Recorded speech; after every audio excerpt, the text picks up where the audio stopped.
Hello তুমিনলবাসী, নতুন ভিডিওতে আপনাকে স্বাগত। এই ভিডিওটিতে আপনাদের দেখাবো সালমান খানের সেরা সর্বোচ্চ আয়কারী 10টি সিনেমা, যে সিনেমাগুলো মানুষের হৃদয়ে গেঁথে আছে। তো চলুন ভিডিওতে লাইক দিয়ে এবং চ্যানেলটি সাবস্ক্রাইব করে শুরু করা যাক। এই লিস্টে 10 নম্বর অবস্থানে আছে আরবাজ খান পরিচালিত, সালমান খান এবং সোনাক্ষী সিনহা অভিনীত দাবাং 2 সিনেমাটি। সিনেমাটি তৈরি করতে নির্মাণে ব্যয় হয় মাত্র 85 কোটি রুপি। শুধুমাত্র ইন্ডিয়াতে কালেকশন করে 155 কোটি রুপি এবং বিশ্বব্যাপী বক্স অফিস কালেকশন করে 253 কোটি রুপি। সিনেমাটি ব্লকবাস্টার হয়। তো যাই হোক, এরপরে 9 নম্বর অবস্থানে আছে সালমান খান, অনিল কাপুর, ববি দেওল এবং জ্যাকলিন অভিনীত, রেমো ডিসুজা পরিচালিত রেস 3 সিনেমাটি। এই সিনেমাটির বাজেট ছিল 170 কোটি রুপি।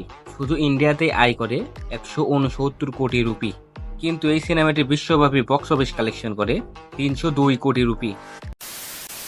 এরপরে 8 নম্বর অবস্থানে আছে আলী আব্বাস জাফর পরিচালিত, সালমান খান, ক্যাটরিনা কাইফ এবং সুনীল গ্রোভার অভিনীত ভারত সিনেমাটি। এই সিনেমাটি তৈরি করতে নির্মাণে ব্যয় হয় 165 কোটি রুপি।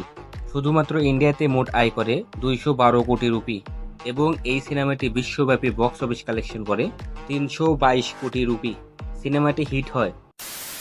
যাই হোক, এরপরে 7 নম্বর অবস্থানে আছে কবির খান পরিচালিত, সালমান খান এবং ক্যাটরিনা কাইফ অভিনীত এক থা টাইগার সিনেমাটি।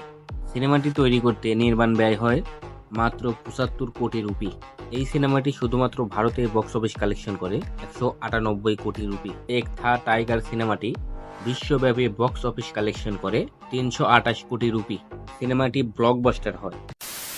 তো যাই হোক, 6 নম্বর অবস্থানে আছে সালমান খান, জ্যাকলিন, নওয়াজুদ্দিন সিদ্দিকী অভিনীত, সাজিদ নাদিয়াদওয়ালা পরিচালিত কিক সিনেমাটি। এই সিনেমাটি বানাতে নির্মাণে ব্যয় হয় 115 কোটি রুপি।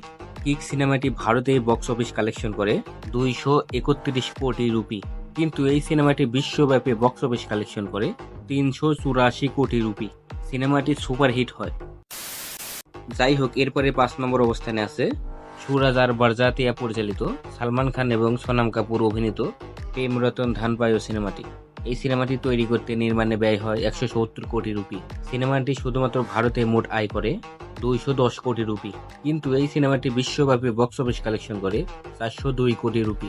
সিনেমাটি হিট হয়। 4 নম্বর অবস্থানে আছে সালমান খান, ক্যাটরিনা কাইফ, ইমরান হাশমি অভিনীত, মাহেশ শর্মা পরিচালিত টাইগার 3 সিনেমাটি। এই সিনেমাটি তৈরিতে নির্মাণে ব্যয় হয় 250 কোটি রুপি।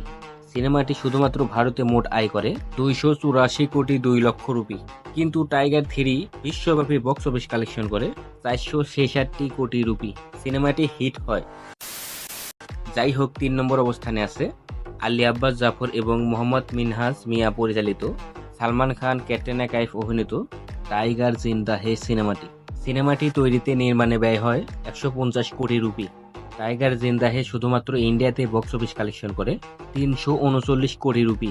সিনেমাটি বিশ্বব্যাপী বক্স অফিস কালেকশন করে 562 কোটি রুপি। সিনেমাটি ব্লকবাস্টার হয়। তো যাই হোক, এরপরে 2 নম্বর অবস্থানে আছে আলী আব্বাস জাফর পরিচালিত, সালমান খান, আনুষ্কা শর্মা এবং রণদীপ হুদা অভিনীত সুলতান সিনেমাটি। সুলতান সিনেমাটি তৈরিতে নির্মাণে ব্যয় হয় 110 কোটি রুপি। শুধুমাত্র ভারতেই সুলতান সিনেমাটি বক্স অফিস কালেকশন করে 300 কোটি রুপি এবং সিনেমাটি বিশ্বব্যাপী বক্স অফিস কালেকশন করে 609 কোটি রুপি। সিনেমাটি ব্লকবাস্টার হয়। ফাইনালি 1 নম্বর অবস্থানে যে সিনেমাটি আছে সালমান খান, হর্ষালি মালহোত্রা, নওয়াজুদ্দিন সিদ্দিকী এবং কারিনা কাপুর অভিনীত, কবির খান পরিচালিত বাজরঙ্গি ভাইজান সিনেমাটি। এই সিনেমাটি তৈরিতে নির্মাণে ব্যয় হয় মাত্র 100 কোটি রুপি। বাজরঙ্গি ভাইজান ভারতে বক্স অফিস কালেকশন করে 320 কোটি রুপি। সিনেমাটি বিশ্বব্যাপী বক্স অফিস কালেকশন করে 921 কোটি রুপি। সিনেমাটি অল টাইম ব্লকবাস্টার হয়।